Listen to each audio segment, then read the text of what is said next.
Okay, everyone. This is Jamal again, and I have some in this in creating this video to share my latest results on the sums of the three cubes problem, which is of course an open problem in number theory.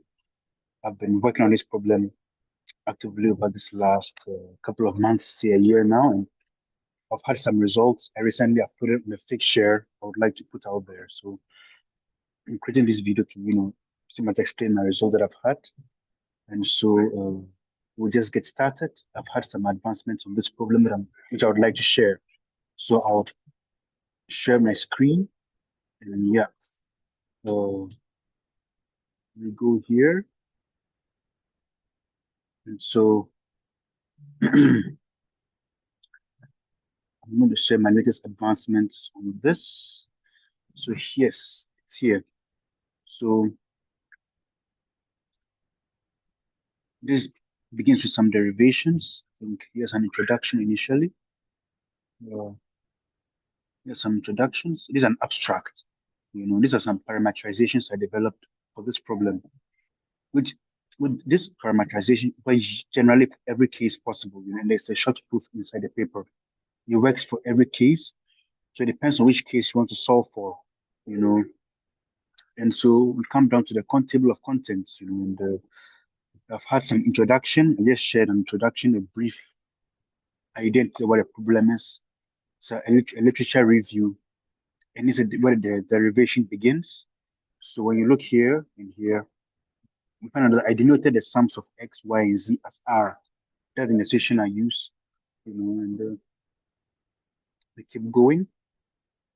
So this looks like just your usual derivations until you come over here where there are two possible solutions for z, but down this paper, I was able to show that the best solution you can use for z is this.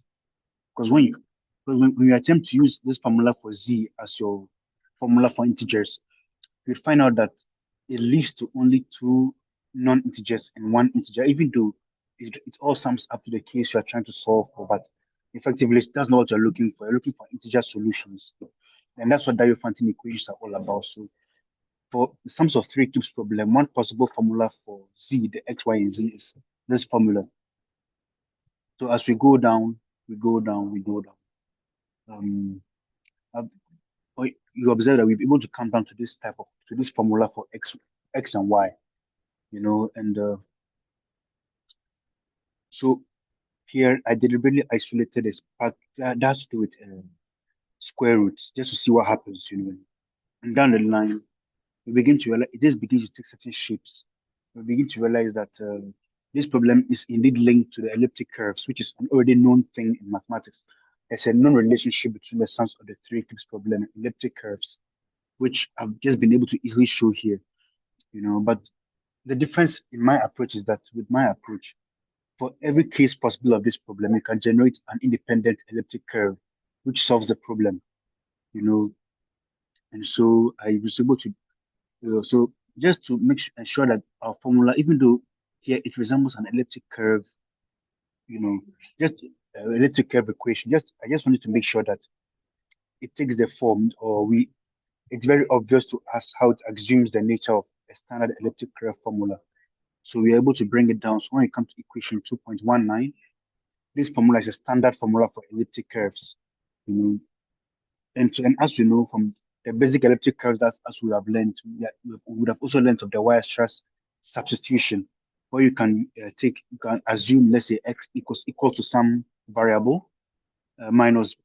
So the real formula for this is let's say x equals u minus b over 3. Yeah. So when you do that, you find out that it brings you down to this simplified version.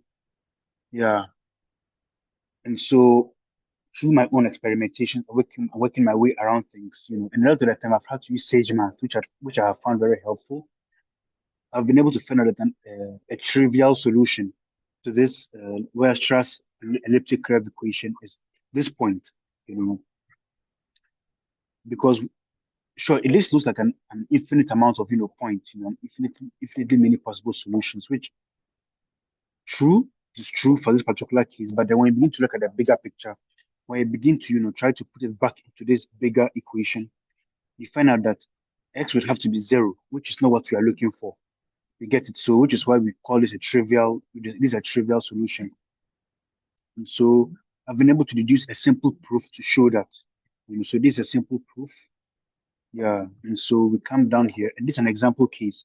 And I try to test, I try to test this approach on an already known case of 51, because whatever theory that we have that we think advances somewhere, it makes sense to apply your theory on an already known case before targeting unsolved cases.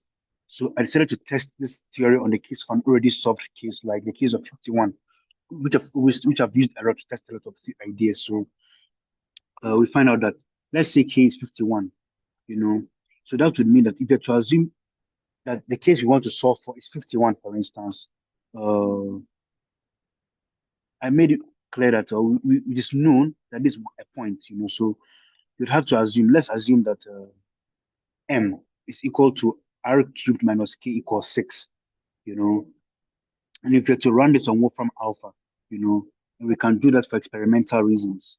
Let's come here. Let's do this. Okay. No, no. Let's come here. So let's say that to solve for the case of 51, and I already showed that um, we can get a point here. Um, let's say y equals, this is just a fraction, this is LaTeX. Let's type in LaTeX. So 6, and then x cubed minus 51. And let's see what happens.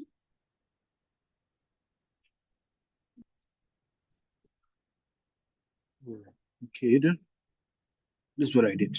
Okay, let's see. So we're going to do this then. And if that's the case, then let's do this. It will give us what we want. So yes, this is a possible point. So going down the paper, wherever you see n, it all comes from this instance, where you can take a case you want to solve for, express this in this format, and use from alpha to find these points. So we come down here, find out that that's how we're able to get this point. R equals 6n plus 3, and m equals this. So in order to determine what n is for a given case, we now know that the r equals 6n plus 3, and the r, as we know before, is x plus y plus z. So this is how we tested it here. So this is an already known solution. So we just tested that. So we're just trying to find n. So we got 602 plus 659 minus 796, which gives you 465. And you can easily work out what n is.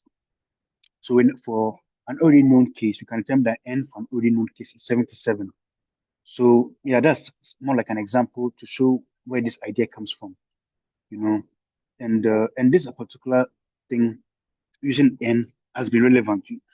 I'll go down the elliptic curve applications. So going down these deductions, we're able to come to this point where phi equals this formula. And this approach is particularly powerful, because this particular approach reduces the workload of having to search for solutions to this problem, because a lot of the time when you have to solve for this problem, it involves very large solutions, very large numbers.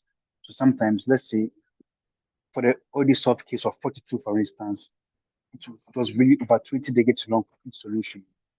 And so let's say we are to target the unsolved case of, let's say, 51 for working behind. So let's say we are to solve the case of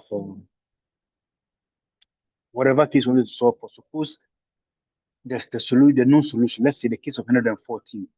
Suppose the solutions were, a solution was 48 decades long. This individual parameters reduce the problem, so if you reduce the parameter, you could reduce the size instead of expecting maybe a 48 decade solution in bulk, or um, instead of developing algorithms to solve this problem for large numbers, you could just develop algorithms which solve this problem, because solving this particular case reduces drastically the length of the numbers you have to solve for. So um, so this formula that drastically reduces the workload. So we keep on going, and so these were the parameterizations we're able to develop. So for the sums of three cubes problem, for any given case, we have these formulas z over here. Yeah, this is a much complete. Yeah, this is formula z, and then yeah. So yeah, these are the formulas in boxes x, y, and z. You know, and when you see the formula we had for phi, when you come on to the formula we had for phi, when you put it in to this, you begin to get a formula of this nature. You know, and so that's that. So so this was why we tested the idea of why not. So if you came up here and saw this formula, you'd ask yourself, why are we prioritizing the use of this formula and not this? And our calculations down the line explain that, you know, because when you try to use Z2 and you work things out, it begins to lead you to non-integer cases, which is not what we want. So, for instance, this we've had, and these were the proofs that it applies to all cases. So it's been quite a lot of work. So we came here, and this way I need to make some important explanations, because yeah, a lot of people have been reading my paper on fake shares. So I want to put this out there, that and when you refer to equation 2.19, where I was able to link this problem to elliptic curves, I tried to approach this. And formally, I've not studied elliptic curves in full. I'm not the full experience in elliptic curves, but I've read a bit. I've tried to read online books, just try ideas, and I came across the idea of group laws, point doubling, point addition, you know, and I tried to use that. So naturally, this formulas should have worked. Naturally, these formulas make sense, you know. But then I tried testing this idea with examples on Sage Math, and I found out that the formulas it was given, even though it was supposed to be correct, it was giving us complex solutions, which is not what we want. And so down the line, what I see myself doing is that instead of using point addition immediately, I'd rather use point doubling, point doubling, um, because when you use point doubling for a given case, it still retains the already known solution. So it's a much neater way of doing things than using the point addition straight up. And yeah, I'm just recording this video to try to explain some of the results I've had. Mm, Let me see. Yeah, I tried noting down some points to explain. So let's see. I developed some visualizations. Yeah. So I was able to visualize a 3D problem in a 2D format. So I was able to, for example, I, I tested this, and the graphs look so similar. The graphs are pretty much the same. Um, so when you come here, for the case of 51 again, I tried to graph it based on these formulas we had. Based on these formulas, when you come here, based on these formulas we had, which generally works, I choose the case of 51, you know, and and when you come down here, I was able to graph my results in a 3D approach over here. And I've attached links to the Desmos graph visualization. So when you follow this link, you can easily see the Desmos, how I was able to get it. So this is where you see it. Yeah, we give some insight as to how I was able to get these graphical results. So I was able to graphically reduce a 3D problem to a 2D problem. Yeah. And so when you come up uh, for the I was for the case of 192. um, for the case of 192, this is how the graphical results look like here. And when you zoom in to higher powers of 100, let's say 10 to the power 102, begin to look like a spiral. It begins to sort of spiral, and the higher you go, it spirals into nothing. And so I came down here. So when you graphically visualize this initially, when you visualize this formula on Desmos, this is how it looks like until you begin to zoom. When you begin to zoom more, it begins to assume this nature. Yeah. And I did the same for 600. When you visualize the formula for 600, traditionally this is how it looks like until you begin to zoom in further. And this is the nature it assumes. So this is pretty much the results I've had. And honestly, I'm working independently. I'm working individually. So I don't have access to com- bigger computational tools. I don't have access to bigger computers because I think that with the results I've had, it will be much easier to use supercomputers to search for solutions than working alone. And even as far as the results we have had on previous solved cases, the algorithms which have been developed to solve this problem have been developed to solve the problem directly. So you develop them to solve, let's say, for X, Y, and Z for a problem directly. But in my approach, the parameterizations I use reduce the size of the numbers to be solved for. So if let's say searching for solutions up to 10 to the power 20 was not enough to give you a solution because the numbers possibly was much longer, for instance.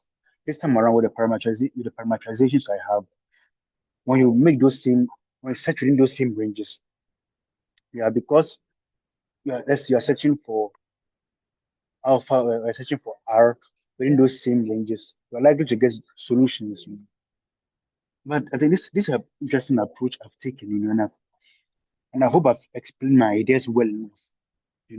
So I'll be putting this video on my YouTube channel. If there are any questions to ask, anything, any question as to what did I not account for, what did I do right, what did I not do right, I think I'll gladly take in those questions. And if there's anything I did not explain properly or anything that do not seem to make sense, that the explanation, I think if comments are to be made, I'll be able to address them in another video. So I think I'll end the video for today. It looks like there are quite a lot of people here. So yeah, I'll end the video here. Thanks for your time. So ciao.